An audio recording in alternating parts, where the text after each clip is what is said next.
Hello guys! Welcome!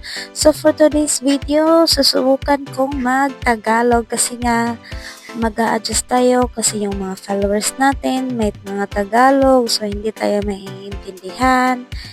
Kaya tayo yung mag-a-adjust. So break time pala namin nito mga around 2 a.m.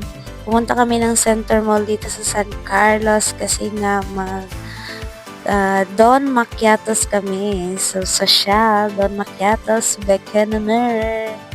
Joke lang. So, nag-Don Macchia kami. Tapos, yung kasama ko si Inday, tsaka yun si Devin. Tapos, third wheel lang ako sa kanila, syempre. Tamang chill lang kami dito. Naghanap kami ng mauupuan. Kasi nga parang uulan, kaya binilisan na lang namin yung break namin. Tignan nyo, makulimlim yung kalangitan. Bali, nag-commute lang pala kami niyan kasi nga yung kasamahan namin hindi nakasama kasi nga yung iba may lakad, yung iba andun sa store na iwan. Kaya nag-commute lang kami papuntang Center Mall.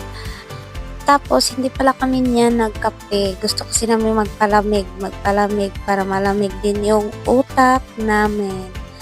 Tsaka mura lang din kasi pag bumili ka nito, 39 lang. O diba?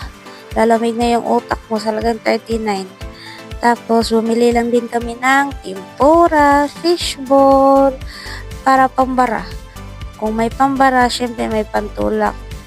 At habang kumakain, syempre may konting chika, konting advice, mga ganun sa live. Ay nako, ang hirap talaga mag-Tagalog. Marunong naman ako mag-Tagalog, pero iba din kasi yung araw-araw mong sinasabi. Kasi yung dialect namin dito, Bisaya. Kaya yun, ang hirap. Parang hindi ko na alam paano mag-Tagalog. Kaya ito, sinusubukan ko na lang talaga. Naku po, kaya na po talaga yung umintindi sa akin. At yun na nga, habang kami dyan ay kumakain, inaantay namin yung isa namin kasamahan na day off. Kasi nga, chinat namin kung available ba siya. At sabi naman niya ay, oo, available ako. Charis.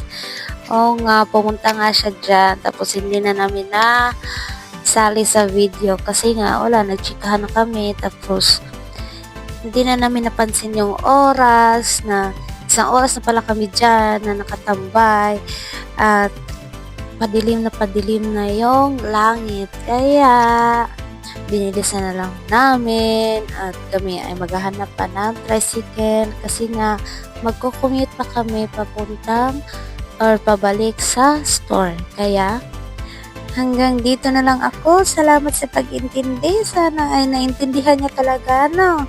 Bye-bye! God bless! Mwah!